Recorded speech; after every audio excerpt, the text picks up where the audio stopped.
Okay, here's part 2. I didn't want to mess it up and do it in just a 10-minute thing and have it end up 11 minutes. That they have improved the way they feel, and then wish for them something that feels even better. And when you really get that in your in the meantime, the uplifter you will be for people. You see, his mother feels powerless against his anger. And then, as you said, you start second-guessing, what have we done wrong, what have we done wrong? And, oh, we so much want to shout it so that everyone hears it. A parent has done nothing wrong when he has a child who is angry. You want to live the example of one who moves up the emotional scale. You want to live the example of one who knows how to close the gap.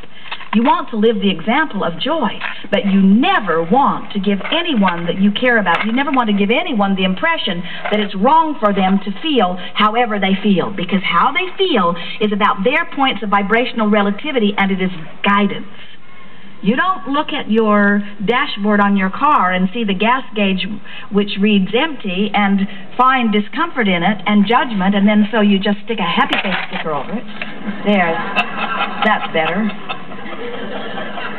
Because you want to know how your tank's doing, you see. You don't put Novocaine in your fingers because it's bothering you that you're banging them. Oh, it's so uncomfortable to bang my fingers on things. I think I will just deaden them so that I do not notice it. You want that sensitivity so that you can make decisions that are better for you in the larger scheme of things. And your emotions are that sensitivity. Ready for this? In the family dynamics of things, then... My fetish. When Nate has his expression, and I can help him to move up the ladder with my own creative ways of thinking and viewing things.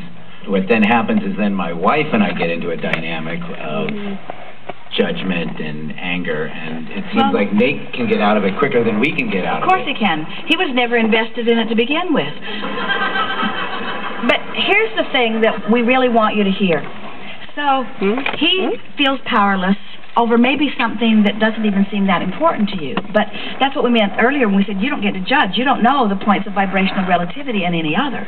So he gets angry about something because it's his way of feeling better than the powerless way he felt before. And then as you give your attention to that from a place, let's take it away from you for just a moment and talk about parents in general.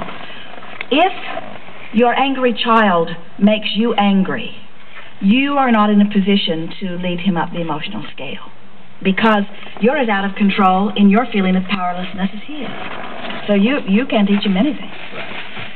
But if you've taught yourself that you can feel better than angry and you can feel frustration, in other words, a parent who feels frustration over his angry child can lead the child.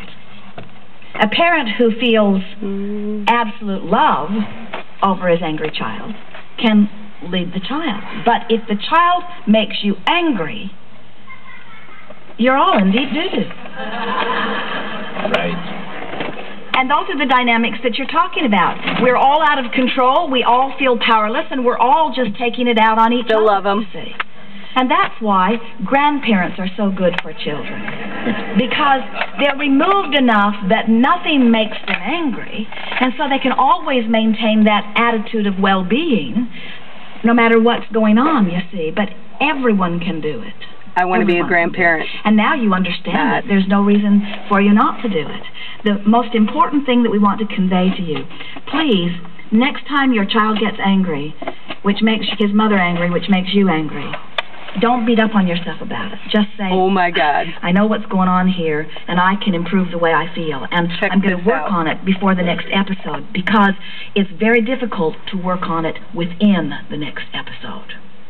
In other words, you got to lay in your bed about 145 and love your kid and love his mother and appreciate and yourself. In other words, you got to work yourself into those better feelings before that incident happens. And then you've got your sea legs. And then next time you see your child who feels powerless getting angry, you're standing over there understanding.